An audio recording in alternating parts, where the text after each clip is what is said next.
Hello friends, எல்லாரும் எப்படி இருக்கீங்க?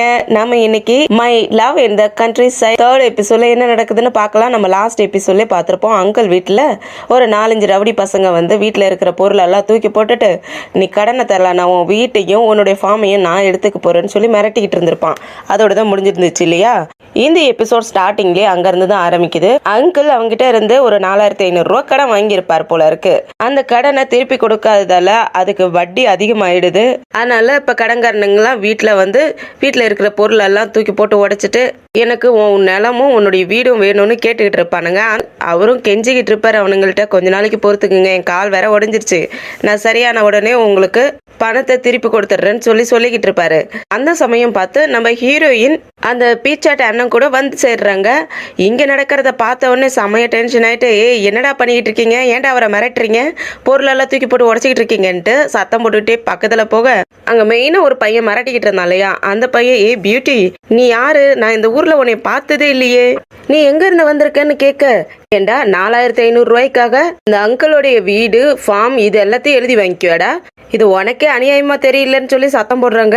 அட சின்ன பொண்ணு, அவன் வாங்கினது என்னப்போ 4500 ரூபா தான், ஆனா அதுக்கு அவன் வட்டியே கட்டல, அதனால இப்ப கடன் தொகை அதிகமாயிடுச்சு, அதனாலதான் அவனுடைய வீடியும் ஃபார்மையும் எழுதி வாங்கிக்க போறேன், அதனால எனக்கு ஒன்னே பிடிச்சிருக்கு, நீ வேணா என் கூட வா, அவனுக்கு கடன் கொடுக்கறத நாள் வேணா நான் தள்ளி போடுறேங்கிற மாதிரி பேசிக்கிட்டு அவன் கையை பிடிப்பானா.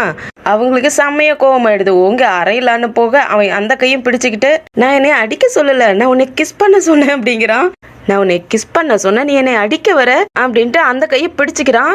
அப்ப இந்த பீச்சட் அண்ணனும் என்னடா பண்றீங்கன்ட்டு பக்கத்துல போலான்னு பார்த்தா, இவங்கிட்ட 2 ஆளுங்க இருக்கானுங்க இல்லையா, அவனுங்க இந்த அண்ணங்கிட்ட சண்டை போடுறதுக்காக வந்துடுறானுங்க. இங்க நம்ம ஹீரோயின் என்ன பண்றாங்கன்னா, அப்படியே அவனை பார்த்துக்கிட்டே இருந்துட்டு, நான் வேணா உனக்கு கிஸ் பண்ணிட்டுமான்னு கேட்க, இவனுங்களாம் அப்படியே ஷாக் ஆகி திரும்பி பாக்குறானுங்க.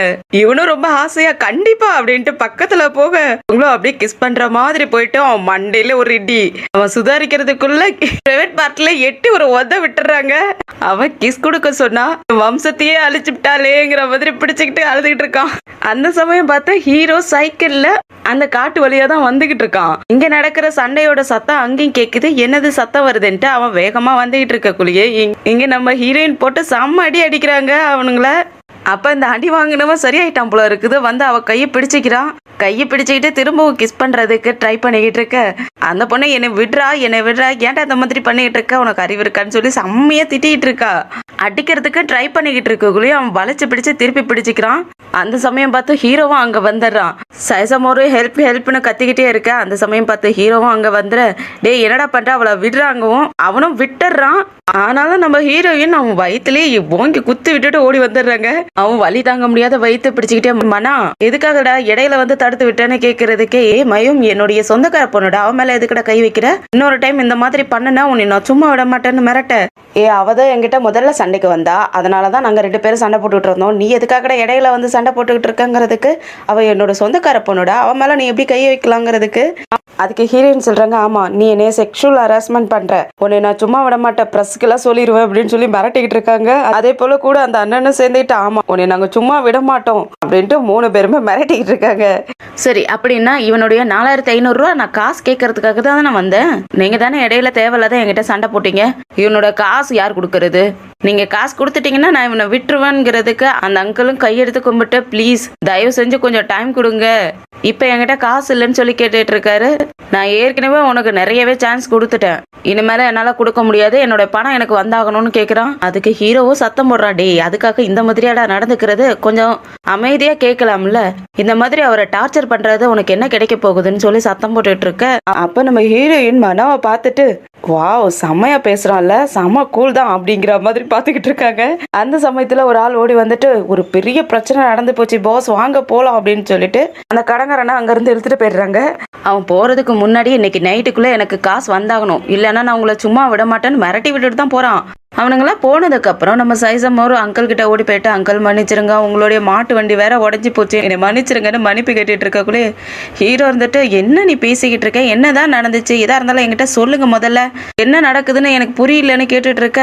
அதுக்கப்புறம் ஹீரோயினும் வந்து, என்னால இவர் அடிபட்டுட்டாரு, அதனாலதான் நான் அவருடைய மாட்டு வண்டி வச்சு பந்தயத்துல கலந்துக்கிட்டேன், ஆனாலும் அதுல நான் தோத்து போயிட்டேன், இப்ப அவருக்கு காசு கொடுக்கணும், அந்த காசை கொடுக்க முடியாத போயிடுச்சுன்னு சொல்றதுக்கு, அப்பனா நீ தான் பணம் கட்டி ஆகணும், நீ தானே அவருடைய காலை உடைச்ச, நீ தான் இப்போ அவருடைய கடன் தொகையெல்லாம் நீ தான் கொடுத்தாகணும் அப்படின்ட்டு கொஞ்சம் திட்டவும் ஆரம்பிச்சிடறானா. நல்ல வேலை ஒன்ன நான் வேலைக்கு எடுக்கவே இல்லை. இந்த அளவுக்கு ஒரு பொண்ணு பொறுப்பு இல்லாதையும் இல்லாதையும் இப்படியா நடந்துக்குவ, நீ ஒருத்தவங்களுடைய வாழ்க்கையிலே விளையாடுற மாதிரி தெரியல அப்படின்னு சொல்லி திட்ட ஆரம்பிக்கும். நீ எதுக்காக என்கிட்ட இப்படி திட்டிட்டு இருக்கேன்னு சொல்லிட்டு இந்த பொண்ணு சண்டைக்கு போக ஆரம்பிச்சிடா. இதுதான் வாயாடியாச்சு. சண்டைக்கு போக ஆரம்பிக்கும். அப்படிதான் நீ எப்படி பேசலாம், என்னையா அறிவு இருக்கா மூளை இருக்கா, நீ எப்படி என்னைய இந்த மாதிரி எல்லாம் கணக்கு எடுக்கலாம் அப்படின்னு சொல்லிட்டு செம்மையா திட்டிக்கிட்டு காலை தூக்கிட்டு உதைக்கிற மாதிரி எல்லாம் போய்கிட்டு இருக்க. அப்ப சேட் அண்ணன் தான் அவங்கள பிடிச்சிக்கிறாங்க. இல்ல மையம் வேண்டாம், கோவப்படாதன்னு பிடிச்சு வைக்க அவங்க இன்னும் எகிரிக்கிட்டு தான் சண்டை போடுறாங்க. நீ எப்படா என்னை பத்தி எப்படி பேசலாம், உனக்கு என்னை பார்த்தா எப்படி இருக்கு, நீ எப்படி என்னை பத்தி பேசலாம் அப்படின்னு சொல்லிட்டு செம்மையா கோவப்பட, நான் என்ன வேணும் நான் பண்ணேன்னா தெரியாத நடந்துருச்சு, எனக்கு மட்டும் இன்னொரு சான்ஸ் கிடைக்கட்டும், நான் அவருக்கு தேவையான பணத்தை நான் வாங்கி கொடுத்துருவேன், நான் அந்த பிரைஸை ஜெயிச்சு அவருக்கு அந்த பணத்தை திருப்பி கொடுத்துருவோன்னு சொல்லிட்டு கத்திக்கிட்டு இருக்காங்க. நீ தப்பு பண்ணிட்டு இப்ப தேவையில்லாத எதுக்கு குடிச்சிக்கிட்டு இருக்க, உன்னாலதானே அவர் அடிபட்டு இருக்காரு, அப்ப நீ தான் அவருடைய கடனை கட்டுறதுக்கு நீ தான் ஹெல்ப் பண்ணி ஆகணும். என்னோட ஃபேக்டரியிலே உனக்கு வேலை தரேன், நீ அங்க ஒர்க் பண்ணி நீ இவருக்கு உண்டான பணத்தை எல்லாம் நீ தான் கட்டணும்னு சொல்றான். உனக்கு தங்குறதுக்கு சாப்பிட்றதுக்கு இதுக்கு எல்லாத்துக்குமே ஃப்ரீ, ஆனா நீ வேலை செய்யறதுக்கு உனக்கு நான் சம்பளமும் கொடுக்குறேன், நீ இங்கேயே தங்கி தான் வேலை செய்யற மாதிரி இருக்கும், ஓகேவான்னு கேட்கறதுக்கு அவங்களும் சரி நான் கண்டிப்பா செய்யறேன் அப்படின்ட்டு ஒத்துக்கிறாங்க. அதுக்கு முன்னாடி உனக்கு ஒரு வேலை இருக்குன்னு சொல்லிட்டு எங்க கொண்டு வந்து நிப்பாட்டுறாங்கன்னா ஒரு போட்டி நடக்கிற இடத்துக்கு தான் கொண்டு வந்து நிப்பாட்டுறாங்க. ஆக்சுவலா அது ஒரு போட்டி நடத்துறாங்க போல இருக்கு. பன்னியை விட்டுட்டு அதுல யார் அந்த பன்னியை பிடிக்கிறாங்களோ அவங்களுக்கு பிரைஸ் மணி கிடைக்கும் போல இருக்கு. அந்த இடத்துக்கு கொண்டு வந்து விடவும் அவங்க பன்னியை பார்த்த உடனே செம்மையா கத்துறாங்க. என்ன நான் பன்னியை பிடிக்கணுமா அப்படின்ட்டு கத்த, அதுக்குள்ள பன்னியை பிடிக்கிற இடத்துலயே நிப்பாட்டி விட்டுறாங்க. அவங்க பயந்துகிட்டே தான் நிக்கிறாங்க. என்னடா இது, நம்மள என்னதான் பண்ணி வைக்கணும்னு நினைக்கிறாங்க, இந்த மாதிரிலாம் பண்றாங்களே அப்படின்ட்டு பயந்துகிட்டே தான் நிக்கிறாங்க. ஆக்சுவலா அந்த போட்டியில கலந்துக்கிட்ட பன்னியை பிடிச்சா 4500 ரூபா பிரைஸ் மணி கிடைக்கும் போல இருக்கு. அதை அனௌன்ஸ்மெண்ட் பண்ணவும் சைசமோர் நம்ம ஹீரோவையே பாக்குறாங்க. அப்ப இதுக்காக தான் எனக்கு இங்க இறக்கி விட்டுருக்கியாடா அப்படின்ட்டு முறைச்சு பார்த்துட்டு இருக்காங்க. அப்ப அந்த அண்ணனும் சைசமோர் இதுக்காகலாம் நீ கவலைப்படாத, கண்டிப்பா இதுல நீ வின் பண்ணுவ, நீ எதையும் பண்ணுவ அப்படிங்கிற மாதிரி கண்டிப்பா இதுல நீ வின் பண்ணுவேன்னு சொல்லி என்கரேஜ் பண்றாரு. அதே போல ஹீரோவும் பக்கத்துல வந்துட்டு நீ எவ்வளவு வாய் அடிச்ச என்கிட்ட, இப்ப இதுல உன் திறமைய காட்டு, இதுல நீ வின் பண்றியா இல்லையான்னு நான் பாக்குறேன் அப்படின்ட்டு நக்கல் அடிக்கவும் அவங்க மைண்டுக்குள்ளேயே தன்னைத்தானே என்கரேஜ் பண்ணிக்க ஆரம்பிச்சுக்கிறாங்க. சைசமோர் நீ ஒரு ஆக்ட்ரஸ், உன்னால எதையும் பண்ண முடியும், இதெல்லாம் சும்மா சிம்பிளான டாஸ்க் தானே, கண்டிப்பா இதை உங்களால செய்ய முடியும் சைசமோர், விட்டுறாத அப்படின்னு சொல்லிட்டு தன்னைத்தானே மோட்டிவேஷன் பண்ணிக்கிட்டு கண்டிப்பா நான் வின் பண்ணுவேன், கண்டிப்பா நான் வின் பண்ணி பணத்தை வாங்குவேன் அப்படின்னு சொல்லிக்கிட்டு போட்டி ஆரம்பிச்ச உடனே பன்னிக்குட்டியே அந்த ரிங்குள்ள விட்டுறாங்க. ஆக்சுவலா அது ஃபுல்லாவே சேரு மாதிரி பண்ணி வச்சிருக்காங்க. அந்த பன்னிக்குட்டியை விட்ட உடனே இவங்க பிடிக்க ஓடுறன்ட்டு எடுத்த ஒரு அடியிலேயே டக்குன்னு வலிக்கி விட்டு கீழே விழுந்து முகம் ஃபுல்லாவே அப்படியே சேராவே இருக்கு, உடம்பு ஃபுல்லா சேர் ஆயிடுச்சு. அவங்க அப்படியே எழுந்திரிச்சு பார்த்துட்டு ஐயா இப்படி சேர் ஆயிடுச்சேன்ட்டு வேற வழி இல்லாம திரும்பியும் பன்னியை பிடிக்கிறதுக்காக ஓடுறாங்க. அந்த சேத்துக்குள்ள மத்தவங்க விழுந்தாங்களோ இல்லையோ சைசமோர் தான் எடுத்து அடிக்கெல்லாம் பொத்துன்னு விழுந்துகிட்டு இருக்காங்க. ஃபுல்லா உடம்பு ஃபுல்லாவே ஸ்டேர் ஆயிடுது. பன்னிக்குட்டி பக்கத்துல வர மாதிரி இருக்கு, சரி பிடிச்சிடலாமான்னு போனா திரும்ப வலுக்கிட்டு தான் விழுவுறாங்க. அந்த பன்னிக்குட்டி யார் கைக்கு அகப்பட மாட்டேங்குது, அது யார் கையிலயும் மாட்டாம ஓடிக்கிட்டே இருக்கு. ஹீரோயினும் ஒரு டைம்ல பிடிச்சிடுறாங்க. பிடிச்சு நான் பிடிச்சிட்டேன்னு கத்திக்கிட்டு இருக்கக்குள்ளேயே அது திரும்பவும் வலிவிட்டு கீழே ஓடி போயிடுது. ஐயோ இன்னும் இந்த சேத்துக்குள்ள ஓடணுமான்ட்டு திரும்பவும் ஓட ஆரம்பிச்சிடுறாங்க. பன்னிக்குட்டி பின்னாடியே ஓடி போய் நல்ல வேலையை கடைசியா ஒரு டைம் நல்லா பிடிச்சிடுறாங்க. அதுவும் கொஞ்சம் அமைதியா அவங்க கிட்ட உட்காந்துருது. ஒரு வழியா பன்னிக்குட்டியும் பிடிச்சு வின்னும் பண்ணிடுறாங்க. அவங்களுக்கு உண்டான பிரைஸ் மணியும் கிடைச்சிருது. அந்த பிரைஸ் மணியை கொண்டு போயிட்டு அங்கிள் கிட்ட கொடுத்துட்டு இதை வச்சு உங்களுடைய கடனை அடைச்சிக்கிங்கன்னு சொல்லி கொடுத்துடுறாங்க. அந்த அங்கிளும் ரொம்ப தேங்க்ஸ்மா, எனக்காக நீ இவ்வளவு தூரம் கஷ்டப்படுத்தி ரொம்ப தேங்க்ஸ்ன்னு சொல்லிட்டு அதை வாங்கிக்கிறாங்க. அதுக்கப்புறம் அந்த அண்ணன் இருந்துட்டு இந்த பன்னிக்குட்டி நீ வச்சு என்ன பண்ண போறேன்னு கேட்கறதுக்கு இது நான் வின் பண்ணது, அதனால இதை நானே வளர்த்துக்க போறேன்னு சொல்லிடுறாங்க.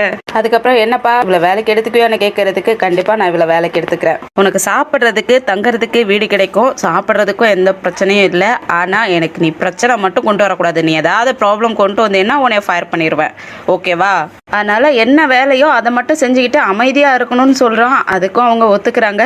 அதனால அந்த அண்ணனும் சரி மயமா உன் கேர்ல விட்டுறேன், நீ அவளை பாத்துக்கோ, இனிமேல் உன் பொறுப்புப்பா, நான் இங்க இருந்து போறேன்னு சொல்லிட்டு தப்பிச்சோம் பொழைச்சோம் அங்க இருந்து ஓடுறதுக்கு தான் பாக்குறான் அந்த அண்ணன்.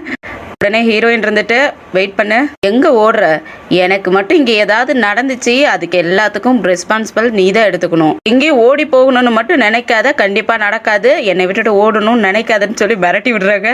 அதே சமயம் இந்த கடன்காரன ஒருத்த பாஸ் ஒரு பெரிய ப்ராப்ளம் ஆயிடுச்சு நீங்க வாங்கன்னு சொல்லி கூட்டிட்டு போனான் இல்லையா, ஆக்சுவலா இந்த பையன் யாருன்னா ஹீரோவோட முறை பொண்ணுக்கு அண்ணன் போல இருக்குது. அவ ஹாஸ்பிட்டல்ல காலில் அடிபட்டு காலில் கட்டு போட்டு வச்சிருக்காங்க. அவனை பார்த்தனே அண்ணா பாருன உன் தங்கச்சி நிலைமை எப்படி ஆயிடுச்சு, கால் உடஞ்சு போச்சுன்னான்னு அழுதுகிட்டு இருக்கா. அவன் இவன் தங்கச்சிக்கு இப்படி ஆனதை பார்த்தோன்னு செம்மைய கோவம் ஆயிட்டு, உனக்கு எப்படி இது நடந்துச்சு, எதனால இப்படி ஆயிடுச்சு, யார் இப்படி பண்ண உன்னைய அப்படின்னு சொல்லி கேட்டுக்கிட்டு இருக்க. பக்கத்துலயே அவங்க அப்பா அம்மாவும் நிக்கிறாங்க. அவங்க அப்பா இருந்துட்டு, நானும் இதை தாண்டா இவ்வளவு நேரமா கேட்டுட்டு இருக்கேன், ஆனா யாருன்னு பேரை மட்டும் சொல்ல மாட்டேங்கிறா, பேர் அவன் ஞாபகத்துல இல்லையா, யாருன்னே தெரியலன்னு சொல்லிக்கிட்டு இருக்காடா. உன்னை இந்த மாதிரி யாரு பண்ணனா என்கிட்ட சொல்லு, நான் அவங்கள ரிவெஞ்ச் எடுக்கிறேன், அவங்கள நான் சும்மா விட மாட்டேன், யார் பண்ணனா இந்த மாதிரி சொல்லுன்னு கேட்க. அப்பதான் அவன் ஞாபகப்படுத்தி பாக்குறா. ஆக்சுவலா இவ அங்க மாட்டு வண்டியில சிக்கிட்டு கிடந்தப்ப நம்ம ஹீரோயினும் ஹீரோவும் பேசிக்கிட்டு இருந்திருப்பாங்க இல்லையா, அப்ப கூட ஹீரோயின் பேரை சொல்லி இருந்திருப்பாங்க மயோம்னு. அது இப்ப அவளுக்கு ஞாபகம் வந்துருச்சு. எனக்கு தெரிஞ்சிருச்சு யார் என்னை இந்த நிலைமைக்கு கொண்டு வந்தாங்கன்னு தெரிஞ்சிருச்சு. அது மயோம் தான், அவ பேரு மயம் தான் சொன்னான். மனோடைய ரிலேட்டிவ் பொண்ணுதான் அவ அப்படின்ட்டு சொல்லவும் அவங்க அம்மா, என்ன மனோட ரிலேட்டிவா, நான் இது வரைக்கும் கேள்விப்பட்டதே இல்லையே, யாரா இருக்கும்னு யோசிச்சுக்கிட்டு இருக்கக்குள்ளேயே அப்ப இவ அண்ணனுக்கு தெரிஞ்சு போயிடுது யாருன்ட்டு. நம்மள கிஸ் பண்றேன்னு சொல்லிட்டு அடிக்க வந்தாலே அந்த பொண்ணான்னு யோசிச்சுக்கிட்டு இருக்கான். அந்த சமயத்துல அவங்க அப்பா இருந்துகிட்டு, நான் அவளை சும்மா விட மாட்டேன், அவ யாரோடைய ரிலேட்டிவா இருந்தா என்ன, அவளை ஒரு கையை பார்க்காத விட மாட்டேன், ஏன் ஆளுங்களை வச்சு அவளை நான் அடிக்கிறேன் பாரு அப்படின்னு சொல்லிட்டு ஆளுங்களை அனுப்பிட போக அங்க அவனோட அடியால ஒருத்தன் நின்றுட்டு இருப்பான். அவன் பயப்படுறான், அவளை செம்மடி அடிப்பாளே, அவகிட்டே நம்மள அனுப்பிவிடுறாங்கன்ட்டு அவன் பயந்துகிட்டு இருக்க. ஏன்டா உனக்கு பயமா இருக்கா, நானே போய்க்கிறேன், நீங்களாம் எனக்கு தேவையில்ல, நானே போய் அவளை பாத்துக்கிறேன் அப்படின்னு சொல்லிட்டு அங்க இருந்து போக பாப்பாரா. இவன் இருந்துட்டு, இல்லப்பா போகாதீங்கன்ட்டு அவன் தங்கச்சி மேலேயே விழுந்துடுறான். அவ கால் வலியில துடிச்சுக்கிட்டு இருக்கிறா. இல்லப்பா நீங்க போக வேண்டாம், நான் அந்த பொண்ணை பாத்துக்கிறேன், அவளுக்கு நான் பனிஷ்மெண்ட் கொடுக்குறேன், நீங்க போக வேணாம்னு சொல்லி தடுத்துடுறான். என் தங்கச்சி ஹர்ட் பண்ணவள, அவளுக்கு என்ன பனிஷ்மெண்ட் கொடுக்கணுங்கிறத நான் பாத்துக்கிறேன்னு சொல்லிட்டு வெளியே வருவானா. அவனுடைய அடியால் கூட கேக்குறான், என்னங்க பாஸ் நீங்க உண்மையாலுமே அந்த அழகு மேல கோவமா இருக்கீங்களா, அவளை ஹர்ட் பண்ண போறீங்களான்னு கேக்குறதுக்கு, அப்படிலாம் இல்லடா, அவளுக்கு ஒரு பாடத்தை கத்து கொடுக்க போறேன். எப்படி பாடத்தை கத்து கொடுக்க போறீங்க, அதுவா அவளை என்னைய லவ் பண்ண வைக்க போறேன் அப்படின்னு சொல்றான். என்னங்க பாஸ் சொல்றீங்க, ஆமாண்டா அவ அழகா இருக்கா, அவளை போய் யாராவது அடிக்கிறதுக்கோ இல்ல ஹர்ட் பண்றதுக்கோ மனசு வருமா, அதனாலதான். அப்படியே இங்க ஹீரோடைய ஃபேக்டரியில தான் காட்டுறாங்க. அவங்க அப்பா அம்மா 2 பேரும் ஒர்க் பண்ணிட்டு இருக்காங்களா. அந்த சமயத்துல ஹீரோ நம்ம ஹீரோயினை கூட்டிட்டு போய்கிட்டு இருக்கான். அதுவும் ஃபுல்லா சேரு சகதியோட பன்னிக்குட்டியோட கூட்டிட்டு போய்கிட்டு இருக்க. அவங்க பார்த்துட்டு, இது யாருடா, ஏடா இப்படி வந்திருக்கான்னு கேட்க, உடனே அவங்க அப்பா இருந்துட்டு, இந்த பன்னிக்குட்டி என்ன இன்னைக்கு டின்னருக்காக இதை கொண்டு வந்திருக்கீங்களான்னு கேட்கிறாரு. அப்படி சொன்ன உடனே நம்ம ஹீரோயின் செம்மையா ஷாக் ஆயிடுறாங்க. என்ன சொல்றீங்க, அப்படிலாம் ஒண்ணும் இல்லையே அப்படிங்கிற மாதிரி அதை பிடிச்சிக்கிறாங்க. அந்த பன்னிக்குட்டிக்கு நல்லா தெரிஞ்சிருச்சா என்னவோ தெரியல, அது கத்த ஆரம்பிச்சிருது. அப்புறம் ஹீரோட அம்மாவை தான், இல்லைங்க இன்னைக்கு பன்னிக்குட்டி பிடிக்கிறதுக்கு ஒரு விளையாட்டு நடத்துவாங்க இல்லையா, அதுல அவ ஜெயிச்சிருப்பா போல இருக்கு, அதனாலதான் கொண்டு வந்திருக்கா அப்படின்ட்டு சொல்றாங்க. அப்புறம் நம்ம ஹீரோயின் பக்கம் திரும்பிட்டு, இது யாரு, நீ யாருமா, எந்த ஒரு பொண்ணு, எங்க இருந்து வந்திருக்குன்னு கேட்கா. பன்னிக்குட்டி வேற செம்மையா கத்துன்னு கத்திக்கிட்டே இருக்கு. அதனால அவங்க காதுல கூட சரியா விட மாட்டேங்குது. நீங்க என்ன சொல்றீங்க ஆண்டி, நீங்க என்ன சொல்றீங்கன்னு கேட்க, அம்மா நீ எந்த ஒரு பொண்ணு, உன் பேர் என்ன, எங்க இருந்து வந்திருக்க அப்படின்ட்டு வேகமா கத்துறாங்க. ஹீரோ அப்பாவுக்கு காதே அடைச்சு போயிடுது. அப்பயும் கூட அவங்களுக்கு கேட்க மாட்டேங்குது அந்த பன்னிக்குட்டி கத்துற சத்தத்துல. இல்ல ஆண்டி நீங்க என்ன சொல்றீங்கன்னு எனக்கு கேட்கவே இல்லைங்க. உடனே ஹீரோ இருந்துகிட்டு, அம்மா இவ பேர் மயோம், நம்ம ரிலேட்டிவ் பொண்ணுதான் அப்படின்னு சொன்ன உடனே 2 பேருமே ஷாக் ஆயிடுறாங்க. என்ன ரிலேட்டிவா அப்படின்ட்டு ஷாக் ஆயிடுறாங்க. அதோட தான் இந்த எபிசோடு முடியுது. நம்ம ஹீரோவுடைய குடும்பத்தை பார்த்தா ரொம்ப ஸ்ட்ரிக்டா இருக்கிற மாதிரி இருக்கு. ஹீரோயின் பண்ற சேட்டைக்கு அங்க என்ன நடக்கும்னே தெரியல. ஹீரோ வேற இவர் நம்மளுடைய ரிலேட்டிவ்னு சொல்லி இன்ட்ரடியூஸ் பண்ணி வைக்கிறான். அதை கேட்டு அவங்க அப்பா அம்மா 2 பேருமே ஷாக் ஆகுறாங்க. என்ன விஷயம்னு தெரியல, எப்படி இவர் ரிலேட்டிவா இருக்க முடியும். இந்த எபிசோடு ஃபுல்லாவே பன்னிக்குட்டி பிடிக்கிறதுக்காகவே செம்ம காமெடியா போயிருந்துச்சுல, இன்னும் நிறையவே வரும். ஆக்சுவலா இந்த ஸ்டோரி ஃபுல்லாவே நிறைய காமெடிகள்லாம் இருக்குது. மிஸ் பண்ணாத ஒவ்வொரு எபிசோடா பாத்துக்கிட்டே வாங்க, உங்களால சிரிப்பா கண்ட்ரோலே பண்ண முடியாது, அந்த அளவுக்கு நிறைய காமெடி இருக்கு. அதுவும் ஸ்பெஷலா நம்ம ஹீரோயின் தான் அவ்வளவு காமெடி பண்ணுவாங்க. சரி, இந்த எபிசோட்ல எப்படி காமெடி எல்லாம் நல்லா இருந்துச்சா, இந்த எபிசோடு எப்படி இருந்துச்சுன்ட்டு கமெண்ட்ல சொல்லுங்க. இந்த வீடியோ உங்களுக்கு பிடிச்சிருந்துச்சுன்னா லைக் பண்ணி ஷேர் பண்ணுங்க. அப்படியே நம்ம சேனலை சப்ஸ்கிரைப் பண்ணி பெல் ஐக்கானை கிளிக் பண்ணி வச்சுக்கோங்க. அடுத்த எபிசோட்ல சந்திக்கிற வரைக்கும் பாய் அண்ட் தேங்க்யூ.